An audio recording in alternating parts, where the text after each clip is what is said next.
அனைவருக்கும் வணக்கம். இன்னைக்கு பிப்ரவரி 19. இன்னைக்கு தினமணில என்னென்ன செய்திகள் இருக்கு அப்படிங்கிறத பார்ப்போம். ஸோ ஃப்ரண்ட் பேஜ்ல பார்த்தோம் அப்படின்னா, நமக்கு முக்கியமான செய்தியா, தமிழக பட்ஜெட் அப்படிங்கிறது இன்னைக்கு தாக்கல் செய்ய போறாங்க. ஸோ வரும் நிதியாண்டுக்கான 2024, 25 நிதியாண்டுக்கான நிதிநிலை அறிக்கை, தடைகளை தாண்டி வளர்ச்சியை நோக்கி என்கிற தலைப்பில் அளிக்கப்பட உள்ளதாக தமிழக அரசு சார்பில் தெரிவிக்கப்பட்டுள்ளது. என்ன சொல்லியிருக்காங்க அப்படின்னா, இந்த வருஷத்துக்கான கருப்பொருள் தீம்ன்னு கூட நம்ம எடுத்துக்கலாம். தடைகளை தாண்டி வளர்ச்சியை நோக்கி என்ற தலைப்புல தான் இந்த வருஷத்துக்கான பட்ஜெட் அப்படிங்கிறது அமையப் போகுது. தடைகளை தாண்டி வளர்ச்சியை நோக்கி அப்படிங்கிற அந்த ஒரு விஷயம். ஸோ கடந்த 3 ஆண்டுகளாக பொதுநிலை அறிக்கை மற்றும் வேளாண் நிதிநிலை அறிக்கை தனித்தனியாக தாக்கல் செய்யப்பட்டு வருகிறது. அதாவது நம்ப 2021ல இருந்து ஜெனரல் பட்ஜெட்ன்னு தனியா ஒண்ணு பண்றோம். அதே மாரி அக்ரி பட்ஜெட் அப்படிங்கிறது தனியா பண்றோம். விவசாயத்துக்கான தனி அந்த பட்ஜெட் அப்படிங்கிறது போயிட்டு இருக்கு சரிங்களா? ஸோ அதுதான் அந்த இடத்துல சொல்றாங்க. அமைச்சர் தங்கம் தென்னரசு அவர் தான் இப்ப நிதியமைச்சரா இருக்காரு. அவரு தாக்கல் செய்யக்கூடிய முதல் பட்ஜெட்டா வந்து இந்த பட்ஜெட் அப்படிங்கிறது இருக்க போகுது சரிங்களா? ஸோ இந்த பட்ஜெட்டோட சிறப்பு அம்சங்கள் அப்படின்னு சொல்லி ஒரு 7 விஷயங்கள் குடுத்திருக்காங்க. என்னென்ன அப்படின்னு பார்த்தோம்னா, சட்டப்பேரவையில் தாக்கல் செய்யப்படும் நிதிநிலை அறிக்கையில் மாபெரும் தமிழ் கனவு என்னும் 7 சிறப்பு அம்சங்கள் இடம்பெற உள்ளதாக தமிழக அரசு தெரிவித்துள்ளது. ஓகேங்களா? என்ன தலைப்பு கீழ அப்படின்னு பார்த்தோம்னா, மாபெரும் தமிழ் கனவு எனும் 7 சிறப்பு அம்சங்கள் இடம்பெற உள்ளதாக தமிழக அரசு தெரிவித்துள்ளது. அது என்ன 7 சிறப்பு அம்சங்கள் அப்படின்னு பார்த்தோம்னா, சமூக நீதி, கடைக்கோடி மனிதருக்கும் நல்வாழ்வு, உலகை வெல்லும் இளைய தமிழகம், அறிவுசார் பொருளாதாரம், சமத்துவ நோக்கில் மகளிர் நலம், பசுமை வழிப் பயணம், தாய்த் தமிழும், தமிழர் பண்பாடும் ஆகிய அம்சங்கள் இடம்பெறும் என தெரிவிக்கப்பட்டுள்ளது. ஸோ இதெல்லாம் தான் அந்த 7 அம்சங்கள். சோசியல் ஜஸ்டிஸ்லேருந்து நமக்கு நம்ம லாங்குவேஜ ப்ரமோட் பண்ற வரைக்கும் ஒரு 7 அம்சங்கள் இருக்கும். அதன் பெயர் வந்து மாபெரும் தமிழ் கனவு அப்படின்னு சொல்றாங்க. ஸோ நமக்கு மாபெரும் தமிழ் கனவு அப்படின்னு சொல்லி ஒரு புக் கூட இருக்கு. ஓகேங்களா? என்ன அந்த புக்ல என்ன பத்தி குடுத்திருப்பாங்க அப்படின்னா, அறிஞர் அண்ணாவ பத்தின சிறப்பான விஷயங்கள் எல்லாமே அவர் ஆற்றிய அந்த சட்டமன்ற, நாடாளுமன்ற உரைகள் பத்திலாம் அதுல குடுத்திருப்பாங்க. ஸோ அந்த ஒரு தலைப்பு கீழ தான் இதையும் வச்சிருக்காங்க. மாபெரும் தமிழ் கனவு அப்படிங்கிற அந்த ஒரு விஷயத்துக்கு கீழ 7 சிறப்பு அம்சங்கள் இந்த ஒரு நிதிநிலை அறிக்கையில இருக்கும் அப்படிங்கிறத சொல்லியிருக்காங்க. சரிங்களா? ஸோ அந்த நிதிநிலை அறிக்கையோட அந்த ஒரு டிசைன் ஒரு சின்னம்னு சொல்லும் இல்லையா? தமிழ்ல இலச்சினை அப்படிங்கிறத சொல்றாங்க. ஸோ இப்படிதான் இருக்கும் அப்படிங்கிறதையும் குடுத்திருக்காங்க. ஓகேவா? ஸோ அடுத்த நியூஸ்க்குள்ள போயிரலாம் நம்ப. அடுத்தது என்ன இருக்கு அப்படின்னு பார்த்தோம்னா, இன்னைக்கு திருக்குறள் பார்க்க போறோம். என்ன திருக்குறள் அப்படின்னு பார்த்தோம்னா, திருக்குறள்ல "அஞ்சுவது அஞ்சாமை பேதைமை, அஞ்சுவது அஞ்சல் அறிவார் தொழில்". மறுபடியும் "அஞ்சுவது அஞ்சாமை பேதைமை, அஞ்சுவது அஞ்சல் அறிவார் தொழில்". நம்ம சின்ன வயசுல படிச்ச திருக்குறளா தான் இருக்கு. "அஞ்சத்தக்கதைக் கண்டு அஞ்சாதிருப்பது அறியாமையாகும். அஞ்சத்தக்கதைக் கண்டு அஞ்சுவதே அறிவுடையாரின் தொழிலாகும்" அப்படிங்கிறத சொல்றாங்க. ஸோ பயப்பட வேண்டிய விஷயங்களுக்கு பயப்பட்டு தான் ஆகணும். அதுதான் வந்து அறிவுடையாரோட செயல் அப்படிங்கிறத சொல்றாங்க. ஓகேங்களா? ஸோ திருக்குறள் எண் 428 அதிகாரம் அறிவு உடைமை. அதுக்கு கீழ தான் இந்த திருக்குறள் அப்படிங்கிறத பார்த்திருக்கோம். ஸோ அடுத்த கட்டமா வேற என்ன இருக்கு அப்படிங்கிறத பார்ப்போம். ஸோ இந்த இடத்துல என்ன குடுத்திருக்காங்க அப்படின்னா, ஜார்க்கண்டில் ஜாதிவாரி கணக்கெடுப்பு அப்படிங்கிறத சொல்லியிருக்காங்க. ஸோ சமீபத்தில ஜார்க்கண்ட் அப்படிங்கிறதையும் நம்ம தொடர்ச்சியா பார்த்தோம். என்ன அப்படின்னு பார்த்தோம்னா, அங்க இருக்கக்கூடிய முதல்வர் ராஜினாமா செஞ்சிருப்பாரு. ஹேமந்த் சோரன் அப்படிங்கிறவங்க. ஸோ அதுக்கப்புறமா சம்பை சோரன் அப்படிங்கிற முதல்வர் வந்திருப்பாரு. ஸோ ஜார்க்கண்டோட முதல்வரா வந்திருப்பாரு. வந்ததுக்கப்புறமா இந்த நம்பிக்கை தீர்மானம் அப்படிங்கிறத நிறைவேற்றி வெற்றியும் பெற்றிருப்பாரு. சரிங்களா? ஸோ அதுக்கப்புறமா ஜார்க்கண்ட்ல இப்போ ஒரு புதுசா ஒரு விஷயம் வந்திருக்கு. என்ன அப்படின்னு பார்த்தோம்னா, ஜாதிவாரி கணக்கெடுப்பு அப்படிங்கிறத கொண்டு வரப் போறாங்க. என்ன விஷயம் அப்படின்னு பார்த்தோம்னா, ஜார்க்கண்ட் மாநிலத்தில் ஜாதிவாரி கணக்கெடுப்புக்கான வரைவு விதிகளை வகுக்க அந்த மாநில முதல்வர் சம்பை சோரன் உத்தரவிட்டுள்ளார். இதன் மூலம் பீகாரைத் தொடர்ந்து ஜார்க்கண்ட் மாநிலத்திலும் ஜாதிவாரி கணக்கெடுப்பு நடைபெற இருக்கிறது. ஸோ அஃபிஷியலாவே சொல்லிட்டாங்க. ஓகேங்களா? ஸோ என்னென்ன அந்த வரைவு விதிகள் டிராஃப்ட் கைட்லைன்ஸ் அப்படின்னு இங்கிலீஷ்ல சொல்லுவோம். ஸோ அத வந்து ரெடி பண்ண சொல்லியிருக்காரு முதல்வர். So, தொடர்ச்சியா அந்த மக்களவை தேர்தல் முடிஞ்சதுக்கு அப்புறமா அந்த ஒரு ஜாதிவாரி கணக்கெடுப்பு அப்படிங்கிறது ஆரம்பிச்சிரும் அப்படிங்கிறத சொல்லியிருக்காங்க. ஸோ நம்ம தேர்வுகள்ல இந்த காஸ்ட் சென்சஸ் அப்படிங்கிற ஒரு விஷயம் கேட்டா ஒண்ணு நம்ம புரிஞ்சுக்கணும். காஸ்ட் சென்சஸ் அப்படிங்கிறது எதுக்கு எடுக்கிறோம்? ஜாதிவாரி கணக்கெடுப்பு அப்படிங்கிறத எதுக்கு எடுக்கிறோம் அப்படின்னா, ஜாதி இல்லா ஒரு சமூகத்த உருவாக்குறதுக்காக தான் இந்த ஜாதிவாரி கணக்கெடுப்பு எடுக்கிறோம் அப்படிங்கிற ஒரு பதில நம்ம குடுக்கணும். அது இன்டர்வியூல கேட்கறாங்களோ, இல்ல மெயின்ஸ்ல கேட்கறாங்களோ, எங்க கேட்டாலுமே ஜாதி இல்லாத சமூகத்த உருவாக்குறதுக்கு ஒரு ஒரு ஒரு கருவியா தான் நம்ம இந்த ஜாதிவாரி கணக்கெடுப்பு அப்படிங்கிறத நடத்துறோம் அப்படிங்கிறத நம்ம புரிஞ்சுக்கணும். அரசாங்கங்களும் அப்படிதான் பண்ணணும். அதுதான் அந்த அப்ஜெக்டிவா இருக்கணும். சரிங்களா? அரசியல் காரணங்கள்ல தவிர்த்து இதுதான் ஒரு அப்ஜெக்டிவா இருக்கணும். ஸோ அடுத்தது வேற என்ன இருக்கு அப்படிங்கிறத பார்ப்போம். நமக்கு பார்த்தோம் அப்படின்னா, அடுத்தது முக்கியமான விஷயம் என்ன குடுத்திருக்காங்க அப்படின்னா, உயர்நீதிமன்றங்கள்ல அலுவல் மொழிய பத்தி குடுத்திருக்காங்க. மாநில உயர்நீதிமன்றங்களில் தமிழ் உள்ளிட்ட பிராந்திய மொழிகளை அலுவல் மொழியாக்குவதற்கு உச்சநீதிமன்ற அனுமதி தேவையில்லை. குடியரசுத் தலைவர் ஒப்புதல் போதுமானது அப்படிங்கிறத சொல்லியிருக்காங்க. ஓகேங்களா? ஸோ, இப்போ மாநிலங்கள்ல உயர்நீதிமன்றங்கள் இருக்கு. இப்ப மெட்ராஸ் உயர்நீதிமன்றம் அப்படிங்கிறத சொல்றோம்.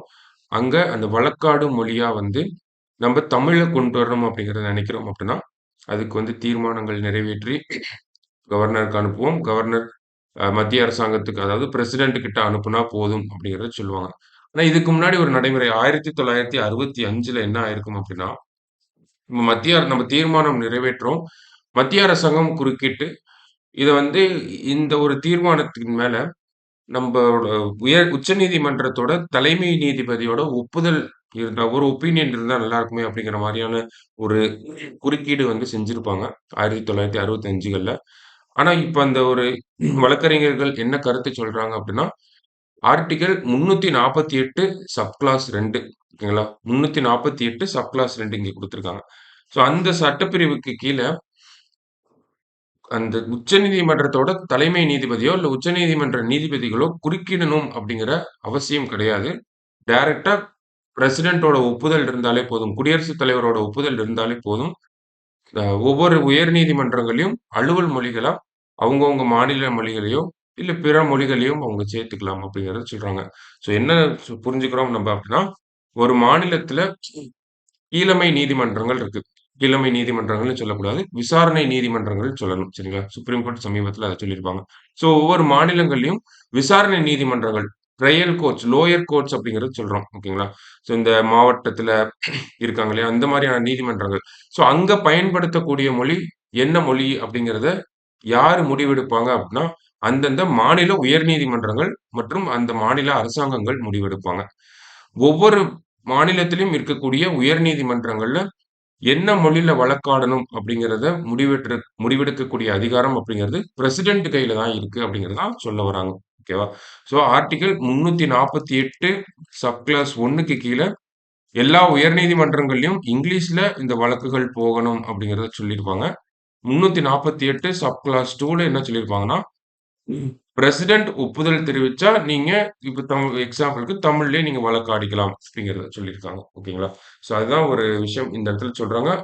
ஆர்டிகிள்ல அதான் சொல்லியிருக்காங்க. ஆனா 1965ல இந்த மத்திய அரசாங்கம் உள்ள குறுக்கிட்டு, அந்த ஒப்புதல் வாங்கணும், உச்சநீதிமன்றத்துக்கிட்ட பேசணும் அப்படிங்கிறதெல்லாம் சொல்லியிருப்பாங்க. அந்த ஒரு நடைமுறையெல்லாம் தேவைப்படாது அப்படிங்கிறத சொல்லியிருக்காங்க. ஸோ தலைப்பிலேயே அதான் குடுத்துருக்காங்க. மொழிய பிராந்திய மொழிகளே அலுவல் மொழியாக்க உச்சநீதிமன்ற அனுமதி தேவையில்லை. அததான் சொல்றாங்க. ஓகேங்களா? அததான் இங்க எக்ஸ்பிளைன் பண்ணியிருக்காங்க. ஸோ அடுத்து என்ன ஆர்டிகிள் இருக்கு அப்படிங்கிறத பார்ப்போம். ஸோ அடுத்த கட்டமா பார்த்தோம்னா, நமக்கு முதல் முறையாக ஆசிய பேட்மிண்டன் சாம்பியன் அப்படிங்கிறத குடுத்துருக்காங்க. தாய்லாந்தை 3க்கு 2 என்ற புள்ளிக் கணக்கில் வீழ்த்தி, மகளிர் ஆசிய பேட்மிண்டன் அணிகள் சாம்பியன் பட்டத்தை முதன் முறையாக கைப்பற்றி வரலாறு படைத்தது இந்தியா. ஸோ பேட்மிண்டன் கேம்ஸ்ல நம்ப மகளிர் அணி வந்து வெற்றி பெற்றிருக்காங்க. ஸோ மலேசியாவின் செலாங்கோர் அப்படிங்கிற அந்த பகுதியில நடந்திருக்கு இந்த ஆசிய பேட்மிண்டன் மகளிருக்கான ஆசிய பேட்மிண்டன் அப்படிங்கிறது. அதுல இந்திய அணி வெற்றி பெற்றிருக்காங்க. ஃபர்ஸ்ட் டைமா வின் பண்ணியிருக்காங்க. அதுதான் நம்ம இங்க ஒரு முக்கிய செய்தியா பார்க்கிறோம். சரிங்களா? அடுத்தது வளரிள வளரிளம் பருவ சிறுமிகள் கர்ப்பம். தருமபுரி முதலிடம் அப்படிங்கிறத சொல்லியிருக்காங்க. ஸோ முக்கியமான செய்தியா இருந்துச்சு. என்ன சொல்லியிருக்காங்க அப்படிங்கிறத பார்ப்போம். கடந்த 2021ஆம் ஆண்டு ஜனவரி முதல் 2023ஆம் ஆண்டு டிசம்பர் வரை தமிழ்நாட்டின் 15 மாவட்டங்களில் உள்ள அரசு மருத்துவமனையில் 8462 வளரிளம் பருவ கர்ப்பிணிகள் அனுமதிக்கப்பட்டுள்ளனர். இதில் பெரிய நகரங்களான சென்னை, கோயம்புத்தூர், மதுரையுடன் ஒப்பிடும்போது அதிகபட்சமாக தருமபுரியில் 3249 கர்ப்பிணிகள் அனுமதிக்கப்பட்டுள்ளனர். செகண்ட் பிளேஸ்ல கரூர் மற்றும் வேலூர் அப்படிங்கிறத குடுத்துருக்காங்க. ஸோ இந்த வளரிளம் பருவத்தில இருக்கக்கூடியவங்கள யாரெல்லாம் கர்ப்பமாயிருக்காங்க அப்படிங்கிற ஒரு சர்வே எடுத்திருக்காங்க. ஓகேங்களா? வெரோனிகா மேரி அப்படிங்கிற ஒரு சமூக ஆர்வலர் இந்த ஒரு சர்வேவ எடுக்குறாங்க. எடுத்து பார்த்ததுல 8000த்துக்கும் மேற்பட்ட வளரிளம் பெண்கள் வந்து கர்ப்பிணி பெண்களா ஆயிருக்காங்க அப்படிங்கிறத சொல்றாங்க. இது அரசு மருத்துவமனைகள்ல இருந்து எடுத்த டேட்டா மட்டும் தான். சரிங்களா? அதான் இங்க சொல்லிருவாங்க. அரசு மருத்துவமனைகள்ல இருந்து எடுத்த டேட்டா மட்டும் தான். இத நம்ம தனியார் மருத்துவமனைகள், ஆரம்ப சுகாதார நிலையங்கள் இங்கிருந்தெல்லாம் நம்ம டேட்டா எடுத்தோம்னா, அது 10,000த்தையும் தாண்டும் அப்படிங்கிறத சொல்றாங்க. சோ அப்ப இதெல்லாம் விதிமுறைகள மீறுற விஷயமா இருக்கு அப்படிங்கிறத சொல்றாங்க. என்ன மாதிரியான விதிமுறைகள் அப்படிங்கிறத பார்ப்போம். மருத்துவமனையில் வளரிளம் பருவ கர்ப்பிணிகள் அனுமதிக்கப்பட்டால், அது குறித்து குழந்தைகள் உதவி மையம் அந்த நம்பர் என்னன்னா 1098ன்னு சொல்லலாம். ஓகேங்களா? 1098 10, 9, 8ன்னு வரும் பின்னாடில இது. ஸோ உடனடியாக தொடர்பு கொண்டு மருத்துவமனை நிர்வாகம் தகவல் தெரிவிக்க வேண்டும். ஸோ வளரிளம் குழந்தைகள் அப்படிங்கிறவங்க, அந்த பருவத்தில கர்ப்பிணிகள் வந்தாங்க அப்படின்னா, முதல்ல யார்கிட்ட சொல்லணும்? 1098 சைல்ட் ஹெல்ப் லைன் கிட்ட போய் சொல்லணும். மருத்துவமனை நிர்வாகம். அதுக்கப்புறமா அத்துடன் அது குறித்து மாவட்ட குழந்தைகள் பாதுகாப்பு அதிகாரி, காவல்துறை மற்றும் சமூக நலத்துறைக்கும் மருத்துவமனை நிர்வாகம் தெரியப்படுத்த வேண்டும். காவல்துறைக்கு சொல்லணும். அந்த சைல்ட் புரொடக்ஷன் ஆஃபீசர் கிட்ட சொல்லணும். சமூக நலத்துறை அவங்களுக்கும் சொல்லணும். இந்த மாரியான ஒரு ப்ரொசீஜர் அப்படிங்கிறது இருக்கு. ஆனா, அது உண்மையிலே பார்த்தோம் அப்படின்னா, போக்சோ சட்டத்துக்கு கீழ இருக்கக்கூடிய இந்த வழிமுறைகளை யாரும் ஒழுங்கா பின்பற்றதில்ல அப்படிங்கிறத சொல்லியிருக்காங்க. ஓகேங்களா? ஸோ இதை பத்தின விஷயங்கள் இது ஒரு ரிப்போர்ட் தான் நமக்கு வந்திருக்கு. ஓகேங்களா? ஒரு ரிப்போர்ட்டா எடுத்து குடுத்துருக்காங்க.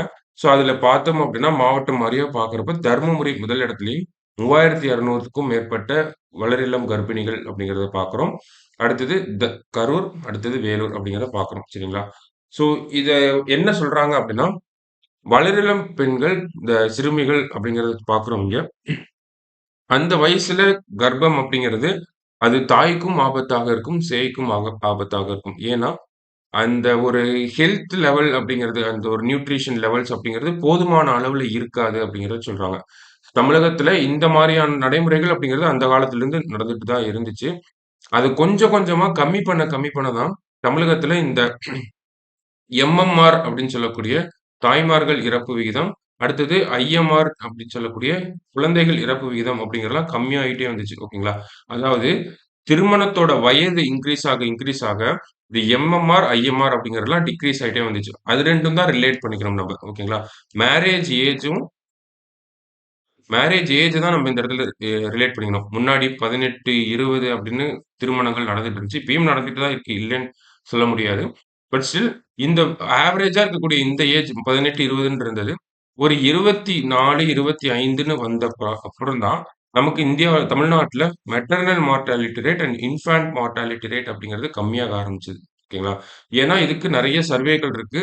அ இந்த பருவத்தில குழந்தைகள் இந்த பருவத்தில திருமணங்கள் அப்படிங்கிறத பண்ணிக்கிட்டாங்க அப்படின்னா, அது வந்து அவங்களுக்கு தேவையான அளவு அந்த ஊட்டச்சத்து அப்படிங்கிறது இருக்காது. அவங்களுக்கே ஊட்டச்சத்து இல்லாதப்ப, அந்த குழந்தைகளுக்கும் அந்த ஊட்டச்சத்து போய் சேராது. இதனால வந்து என்ன ஆகும்னா, முன்கூட்டியே குழந்தை பிறக்கிறது, இல்ல பொறந்த குழந்தைக்கு இருக்கக்கூடிய அந்த ஆவரேஜான வெயிட் அப்படிங்கிறது ரொம்ப குறைவா இருக்கிறது. அந்த கர்ப்பிணிகள் அந்த காலகட்டத்தில நெறையா சிரமங்களுக்கு உட்பட்டு இறந்து போறது. ஸோ இந்த மாரியான விஷயங்களுக்கெல்லாம் இந்த ஒரு வயசு அப்படிங்கிறதும் ஒரு முக்கிய காரணமா இருக்கு. இது மட்டும் தான் ஒரே காரணம் அப்படிங்கிறத நம்ம சொல்ல முடியாது.